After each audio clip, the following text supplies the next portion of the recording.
Good Monday morning, everyone. Oh my gosh, I can't believe July is here. And so you guys listening to Author Talk with me, Amy, and Russell is with us today. And our lovely author guest is Tricia Copeland or Maria Jane. So you guys listen, or my youngest who will chime in, evidently, I guess. So on top of that, you guys, I have to say happy birthday to Josh, my husband. Today is his 32nd birthday. So let's just we celebrated that on the 4th of July when we did Meadows party. So that's my weekend was we did our 4th of July / Meadows birthday party on the 4th of July. Had a bunch of kids over at my house. Half the freaking neighborhood was here. We had a double water slide, and you know how Josh was turning it into a rager with I think everybody in Southern Point was invited and either stopped by or came multiple times during this party. And then of course we have our after party with fireworks because we go in the cul-de-sac and fire them. We can go out on the road behind us and pop those off too. So it was a fun just birthday 4th of July celebration with friends and meeting new neighbors and just having fun. But with that, my social battery was out completely on Sunday, completely out. And I think my kids knew that and took advantage of it. And so today you're probably going to see them pop in and out. Okay. That's just how we're rolling this Monday morning. It's a fun Monday. And my tea is too hot to drink. So you get me non-caffeinated recovering on a social battery. So what all did you guys do this weekend? Happy late 4th of July. You guys, how did you guys celebrate or what did you guys do this weekend? Tricia. Yeah, you go first. So my town has a little parade. I say a little parade. Yeah, it's a little parade. It lasts like 30 minutes maybe. And then we have a huge town pancake breakfast. So that was super fun. Really hot, but super fun. And then like you, Amy, we have the cul-de-sac with the mostest. So hung out in the cul-de-sac and there may have been a few fireworks, but we keep them low because we have fire danger here. So, yeah. Where is here, Tricia? Outside of Denver, Colorado. Oh, okay, nice. That rocks. So, are you a snow skier? I am not a snow skier. People in my family are. What the hell are you doing in Denver if you're not a snow There's skier? There's his bone to pick with you. Waste of time. Yeah, I know. I do all the rest of the stuff. Well, not all the rest of the stuff. I do some stuff. I hike. Do you climb 14ers? I have not done a 14er yet. I've been on top of a 13er. Does that count? Okay, so that's good. Okay, that's acceptable. I've been on top of a 14er. I just drove up there. So. Well, that's not being on top. You don't have to. We are not going to know the difference. You don't have to disclose. I think it counts. Russell doesn't, but it does not count. I think it does. It does not count. Okay, I'm very upset about this because I'm so jealous of people that get to live in the Rocky Mountains. However, I have been informed that I'm about to turn 69. My 37-year-old son said that I was not allowed to snow ski anymore, so it might not matter anymore, but I am very jealous and wish you were a skier. Well, you tell him that you can ski because my neighbor takes her 80-year-old friend up skiing every year. And yes, I think she's over 80 now. She's like 83 and she still snow skis. Oh, yeah. I love it so much. But okay, so I spent July 4th in the Caribbean on a ship. We decided to spend 10 days on a ship and enjoy the July 4th from the Caribbean, where it's a different type of hot. And we had cool drinks that night to enjoy the fireworks over the Gulf of Mexico. So it was a nice day for me. Isn't it still a humid kind of heat like in Houston? No, it's not. No? Well, it's like nothing is like Houston. Houston is awful. So, it's like being on the beach in Mexico. You live there. Which is wonderful. Okay. Well, that's true. You do have a breeze. Have a breeze. We need to thank the listeners. We're top 1% on Good Pod, top 10% on some of the other podcast channels, both in independent author interviews and some of the arts genres of the podcast ratings. We've been on the air for 10 years. And we very much appreciate and are humbled that you listen to us.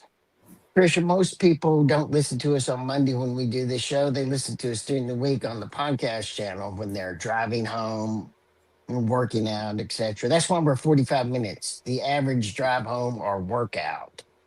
And when we first started on the podcast channels a few years ago, I could never find us. But then Amy and Dina did some magic. And now even a boomer like me can find us. Amy, where can people find us? Oh, and please, if you watch us on our YouTube channel, hit the hype button, give us a chance.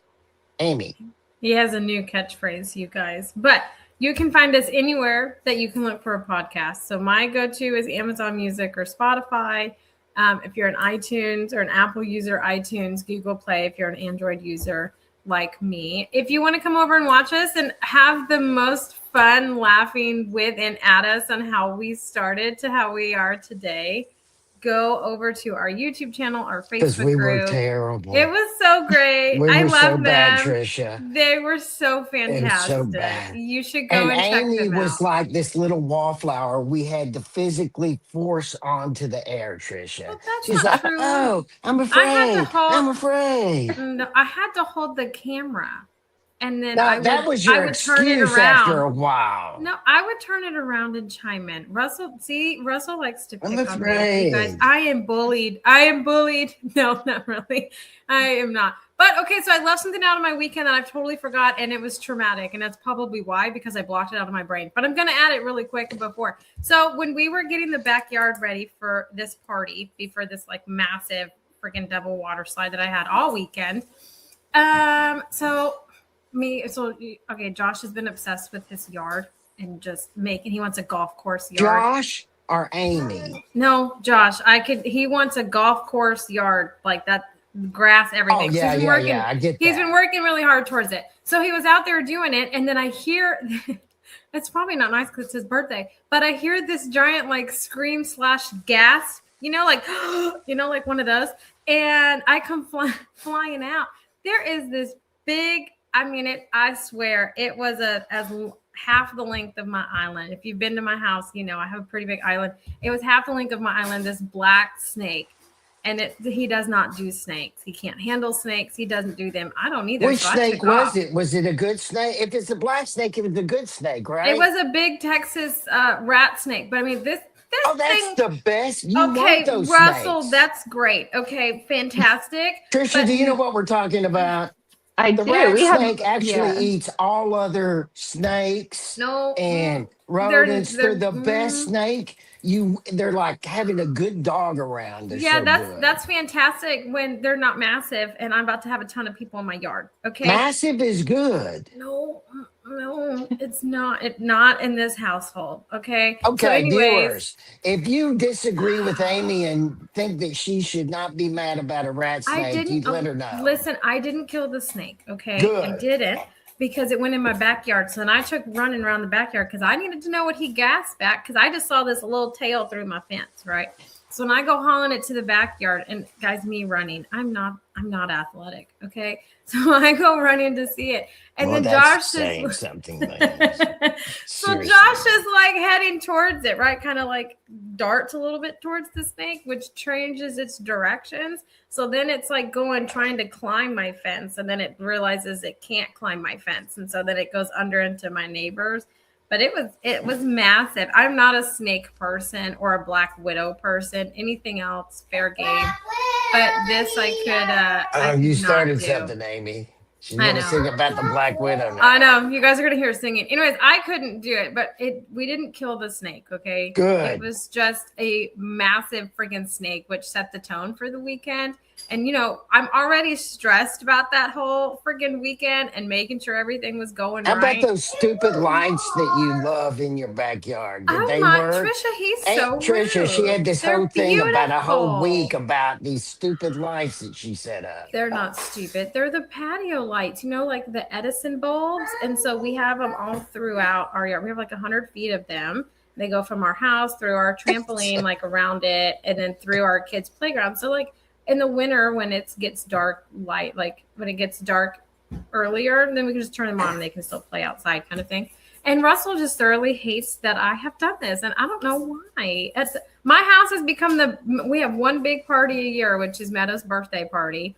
This year was on the 4th of July. And so that's just how we did it. And plus, Russell won't come visit me either. He's a hater. So, but anyway, I battled a snake. And by battle, Tricia, I mean it's I saw because it. she lives in College Station. Yeah, It's a that's town true. unmentionable to someone like me. To a Longhorn. It's yeah, I do live in Aggie land. This is a true statement. It is a true statement. But you know what else is a true statement, Russell? That Tricia is an author and she has several books out, but she has a new book that came out in June. So Tricia, we like to open up with you telling us a little bit about you and the types of books that you write in your latest book, and then we're going to dive into it. So can you tell us a little bit about yourself? Fine, sure. So my latest book is Perfect Secrets under my pen name Maria Jane, which is my romance pen name. I started out as Tricia Copeland, and I'm still her, I guess. Still both people. So this is the cover, Perfect Secrets. It is the 5th book in my Perfect Romance series, and it features Elle and Tanner in Denver, Colorado. It's my first book set in Denver. So Elle has come to Denver to work at a law firm. She wants to go to law school, and she's come, I don't want to give too much away. Anyway, she's got a fresh start on her life and her career. And then she meets Tanner, who she works with, and she's not quite sure she wants to jump into things with him because he is a work person, but he wins her over and they start dating, and then everything goes sideways. So I think it's a fun read. I let a lot of my readers pick a lot of her personality traits. That was fun. And they picked the city, the location, which, I was glad it was Denver for personal reasons. So my email subscription list, for my last book, Perfect Office Pack, I let them pick the name for the male protagonist. And that got really heated. People got really upset about names. So I decided not to do names this time. But I got a great name. It was Declan. But I decided to do personality traits of the female main character. So I sent out to my email subscribers, and I said, okay, where do you want her to live? And what do you want her hobbies to be? And what genre of books does she like to read? And then I got the polls all back from them. Then we had to have a runoff, and finally landed on Denver and the fact that she loves fantasy books. So, yeah. I love that because I think that's a good way. I don't think a lot of, so a lot of authors I encounter, I don't hear them like engaging their readers like that. We tell them all to do that, right, from a marketing standpoint. But I love that you like did it and you kind of like used it as like, okay, this is how she's going to be. And then I'll tailor not the story around her, but like her personality traits. And then they come out in the writing. Because then your readers feel like they're kind of involved on the journey, which is what they want to feel. I want to feel that. That's why I subscribe to newsletters, because I want to feel like I'm included. So I love that. Russell, how come you didn't do that with Marilyn? Because Marilyn is who Marilyn is. Marilyn is my antagonist. I write murder mysteries, like psycho murder mysteries. Psychological thrillers. Yes, and Marilyn is someone I've lived in my brain for 15 years. She is who she is. Maybe that's why, because she's been encased in your brain, and this is just that's who we get, which I love. I do love Marilyn. She is my favorite. Anyway, terrifying. But what I want to know, Tricia, is have you gone, do you go to romance book conventions and festivals? I haven't been to a romance specific one yet.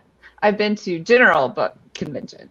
So why haven't you gone to a romance specific? Because they seem to be completely different and bigger and differently organized. I don't know why I haven't. And there are on my radar. There was one in Atlanta like a year or so ago, and I don't know, remember why I didn't go there, but it was the big one. So well, that's exactly right.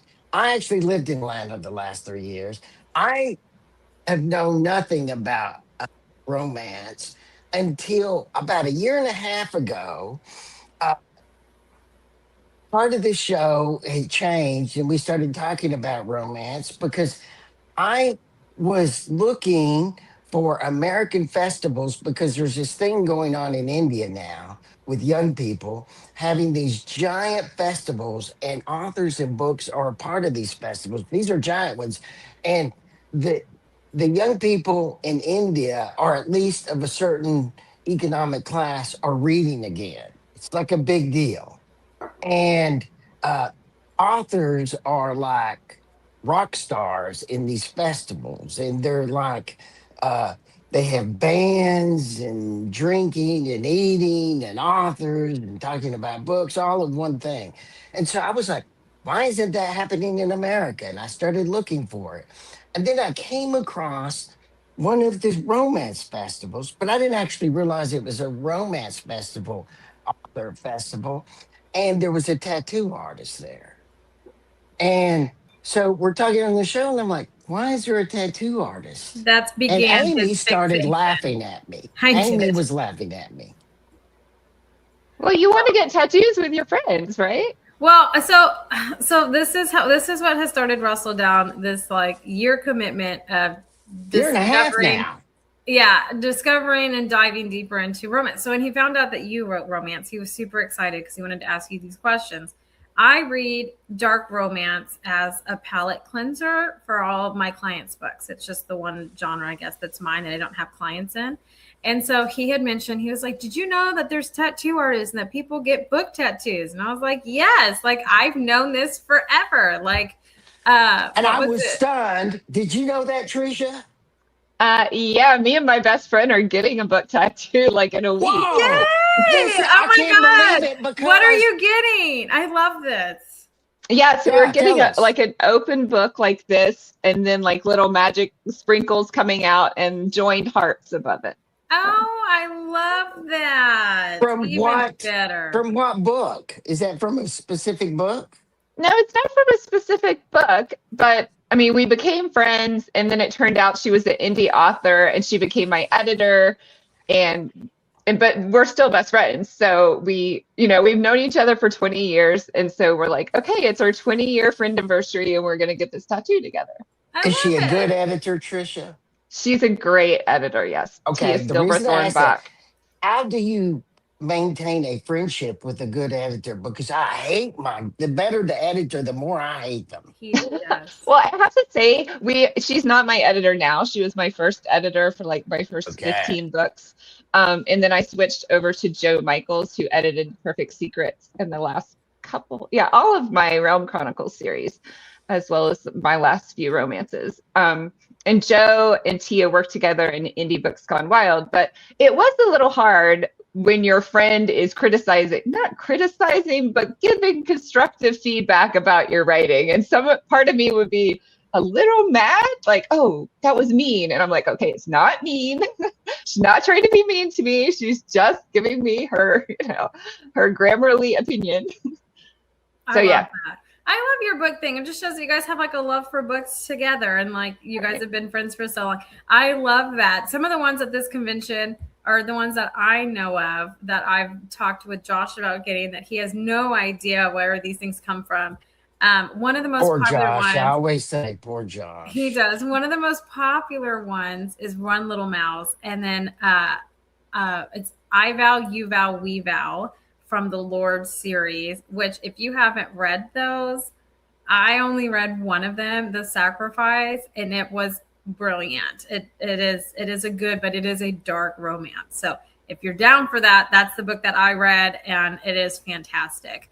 But so those were the tattoos, and he knew nothing about it. Well, he was traveling abroad at the time, and when we were having this conversation, and then he started noticing all of these different like book tattoos, and I was like, "Oh, you should ask him Isn't about it? it."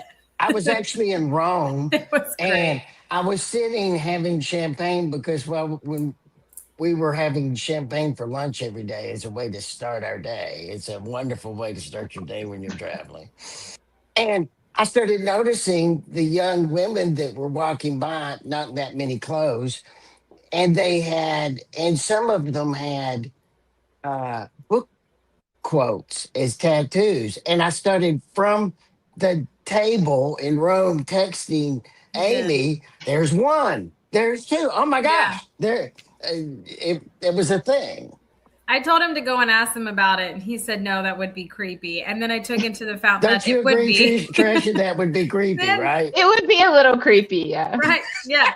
So I mean, that's no, but hey, I know. I didn't think about it when I said it. I was curious and I wanted to know. But yeah, now that I think about it, I'm like, oh, I probably shouldn't. Whatever. It is what it is. But anyway, so that has started Russell's fixation on learning about all subgenres of romance. So anytime that a romance author is on here, even if they write in other genres like you do, he's just very fascinated by it. So technically, what is your genre?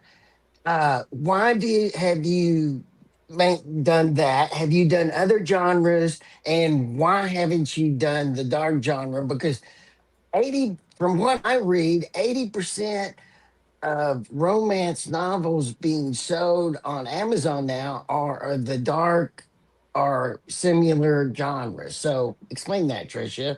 And Amy, you too.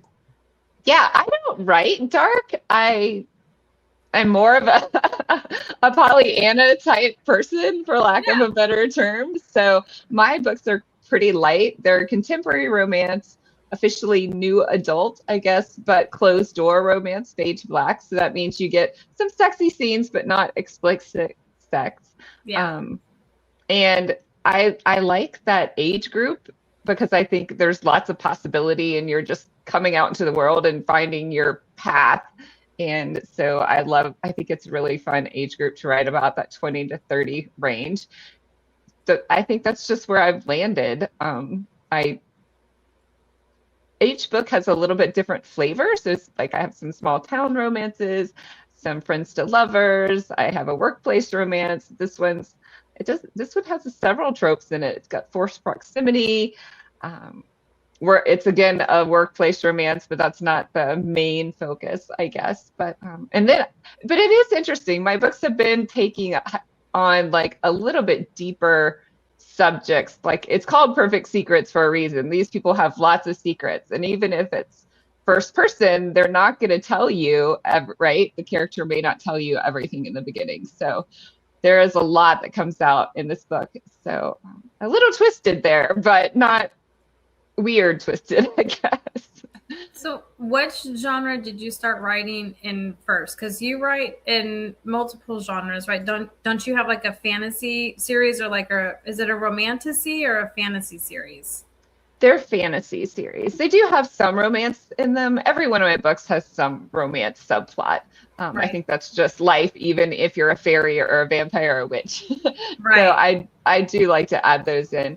I started writing with a fictionalized account of my experience with anorexia. That's what kind of brought me into the author world. So my first book is titled Is This Me?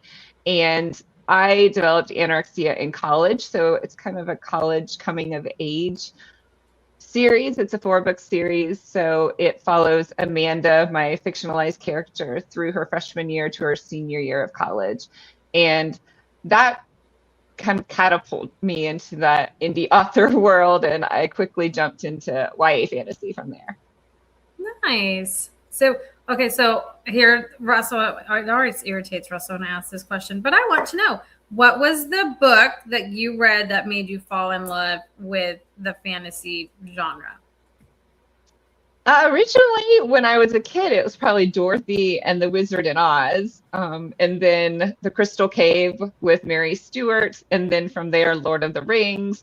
And probably what pushed me over to actually trying writing was Twilight, though. Nice. Stephanie Meyer and her dream, and then having this huge, big saga of a series and movie series. It's just, very inspiring.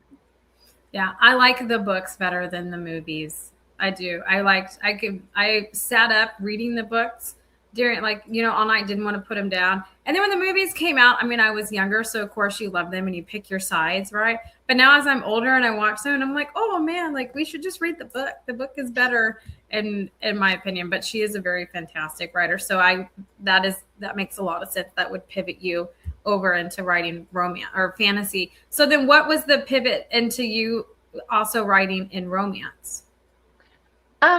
when I get into my fantasies, well, really any book I'm writing, I really get into it. And in fantasy, even though it's YA fantasy, a lot of my characters get in situations where they almost die. And I do have some characters that die. And it always feels very heavy after I write. Like I'm really worried about my characters. I feel bad for them, the situations I put them in. So I need that palate cleanser. And I thought, well, I could read. I mean, I read romance and fantasy, but for me, I just needed like 6 months off, but I didn't want to take 6 months off from writing. I Right. wanted to write something, so I thought, well, I could write a fun romance where the worst thing that's going to happen to you is he's not going to be that much into you, like so.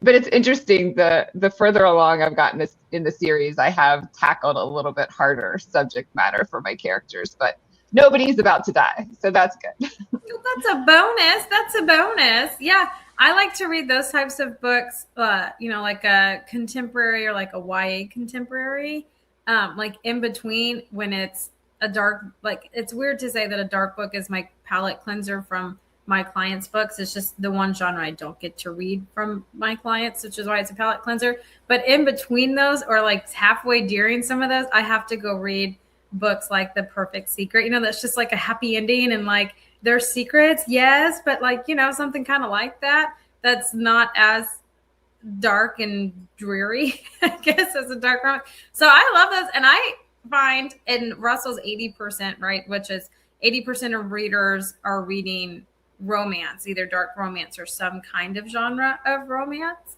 I find a lot of them go towards like The Perfect Secret or like Laura Adrian's 100 Day series. They kind of lean more towards those, or billionaire romances, those kinds of reads. It's different for like if it was like all just dark romance, which I think would be terrible. Is there a genre called billionaire romance?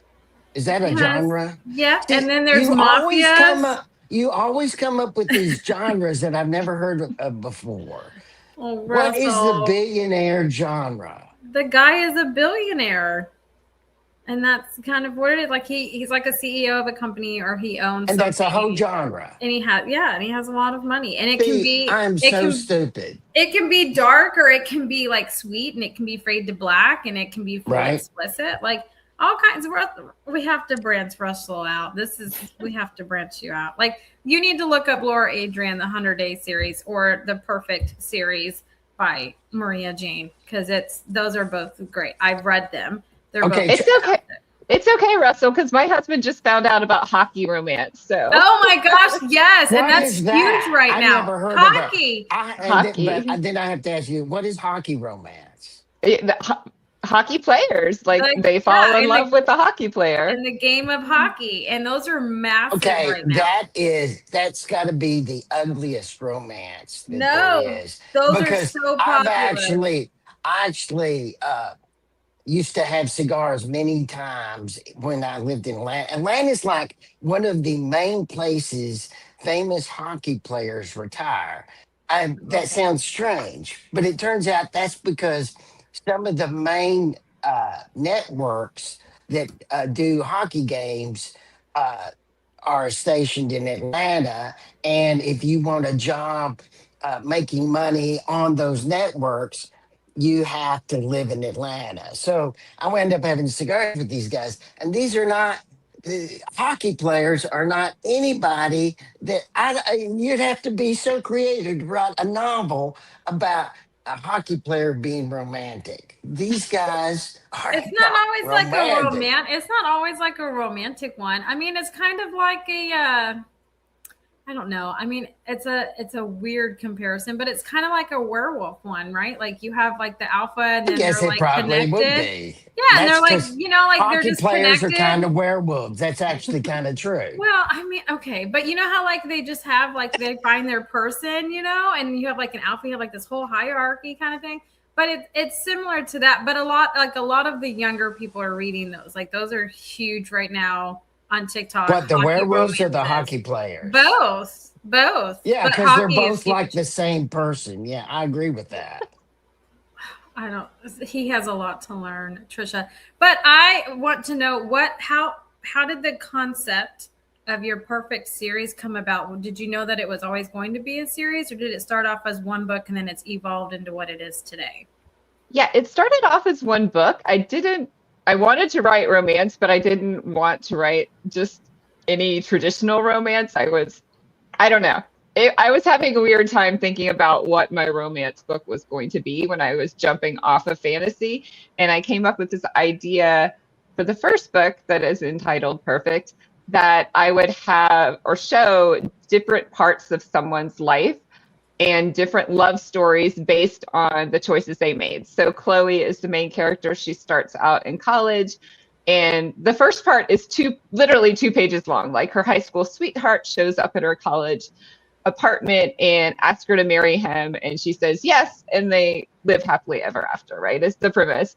But in the next part, he comes and he proposes, and she thinks, oh, wait a minute, I'm not so sure about this. I'm only a sophomore in college, and maybe I want to go to France. And so she says no. And then she finds a new love interest. And really, it was meant to show that whatever choices you make, there could be, or there probably will be, your happily ever after as you make it, right? Or your perfect match will show up at some point, hopefully, probably. So that was a lot of fun. I had 5 different parts with 5 different love interests. And from there, I decided that I wanted to write a full-length novel with each one of those love interests. So showing like the whole picture of what happened in each one, the 5 different love stories. But when I got the first book written, Perfect Secrets, I loved the ending so much that I decided I couldn't ruin it. Like, I didn't want to disparage the first love story by writing another love story with the same character, but then a differently happily You ever fell in after. love with your characters, didn't you, Tricia? I did. I Which fell in love with I my say, characters. I say not as a condemnation, but as an understanding, because I do too. Right. Do they? And they So talk to you, right? I mean, they do. They talk to me all the time. and did your characters not do what you told them, but as they came alive, did what organically was a part of them? They did, yes, because initially I had picked a different love interest to be the one that was actually her happily ever after. But in the end, it turned out to be another one of them. So yeah, they pretty much talk to me all the time. Yeah, I totally understand that. I don't understand that, but I can relate because I've heard everybody say, I can't hear everybody say that. So I can understand it 100%. But I think that that's a neat idea to kind of showcase, if she had said no, then like different options kind of, right? Because I feel like, and I mean, I don't know, okay, so in like romances, I guess like in real life, at least this is how it happened for me. So this is why I think I can relate to the way that you wrote it. Because I think it's just more about how real life is.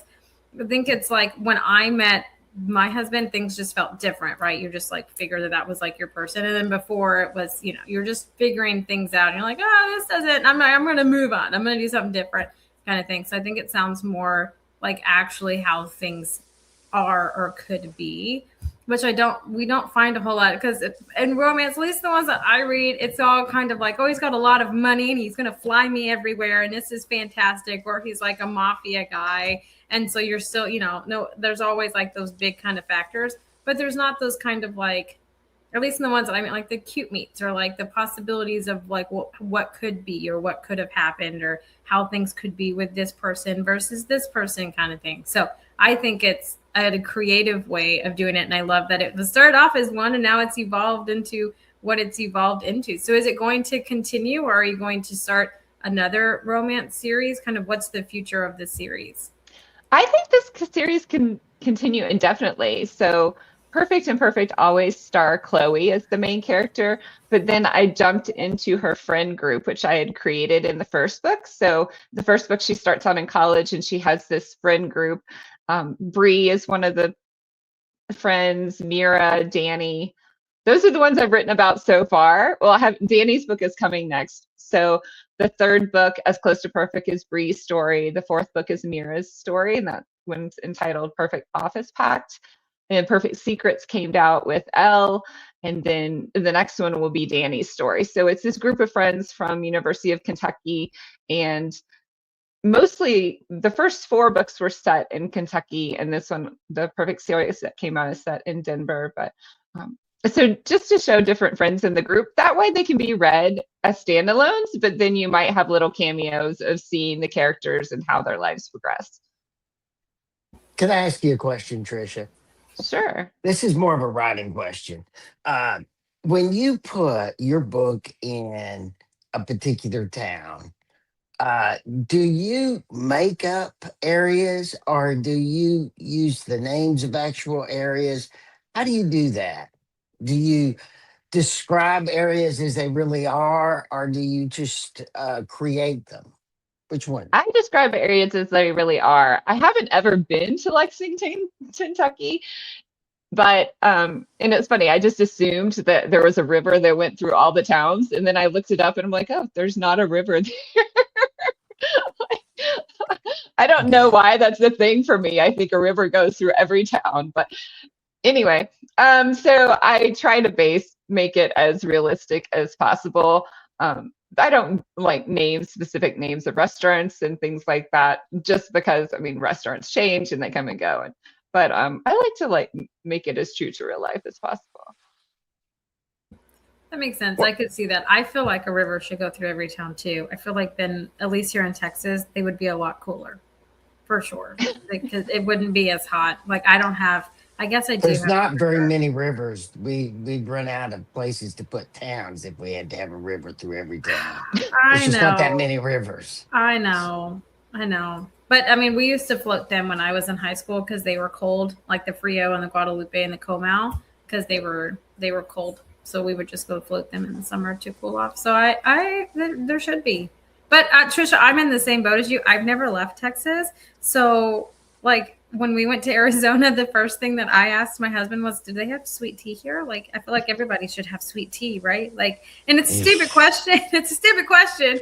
But because he looked at me and he was like, Amy, they have Arizona sweet tea in the stores. And I'm like, but like, do they have sweet tea? Like, I don't know. Like, I haven't left here. I don't know. And I just assume everywhere is like Texas. So I don't know. I understand that. Like, this is why I don't write, because I would do that and just everything would have to be in Texas because that's all I know. But Russell, you were going to ask another question. I'm sorry. Well, I'm just when you write. So, did you write about the parks? What in your book was in Denver? How do you put it in Denver? Well, in a city, it can be pretty, a big city is a big city, right? And you can talk about different areas, the restaurants where they walk around. The most fun part of it for me was talking about, she grew up in Kentucky and she lived there all her life, and now she's in Denver. So there's, like you said, there's all these opportunities, hiking, skiing, all of those fun things. So I do get her out and have her do some hiking and fun things like that. Yeah. Do you do the snow and what it's really like in Denver? Is that part of it? I didn't describe that really. No, it's mostly set in the summer because the book starts off at the end of May and goes through like November. So it's like the perfect weather all the time. It's the perfect weather in Denver. My last book, I put the murders in a hurricane in Houston. So it was like the worst possible weather. That's a good idea. That the weather can be a setting too, right? It's a character in and of itself. Yes, all suffering. So, how do people get in contact with you? How do they find out more about you? Well, you can go to my website. It's mariajaneromance.com or triciacopeland.com, either one you want to go to. All my books are there, all my About Me pages, my links, social media are all there. Okay, I have a question, and it's going to be a stupid question, but remember, I'm a Texas girl, and we don't get snow down here. So that's okay. I grew up in Georgia. So. Amarillo gets like 20 snows. Okay, and where did you grow up in Georgia, Tricia? I grew up in South Georgia. So. Where? Rural. Oh, in Waycross, Georgia. It's like an hour from the coast. Okay, that's awesome. I love that. Russell Go lived in ahead. Georgia for a few years. But my question is, where you live now, do you go hiking in the snow, or is the winter season you don't go hiking? Okay, she doesn't know anything, Tricia. I That is don't. such a Snow is silly not my question. thing. I would not go in the snow. This is why I'm asking. I have been snowshoeing once, and then I have hiked in the snow several times because when you go up, like even now, there's probably still snow. So we don't start hiking if you want no snow until July Right. in the upper You, altitudes. Yeah. you know, A Basin, I one year skied A Basin on July the 4th. Oh yeah, yeah. My kids ski in the summer. They hike up to like the really high places, and they take their skis on their backs, and then they ski down. So Okay, your kids are very awesome. I want to interview them. I have a funny story about that. When Josh went to Colorado on one of his work trips Yeah, recently, Josh is like that. he Josh went. is awesome He like was that. all like, "Hey, I'm gonna go skiing." He's like, "How hard can it be to go skiing?" He totally thought it was easy. No, and he learned real quick it was not as easy as he thought it was.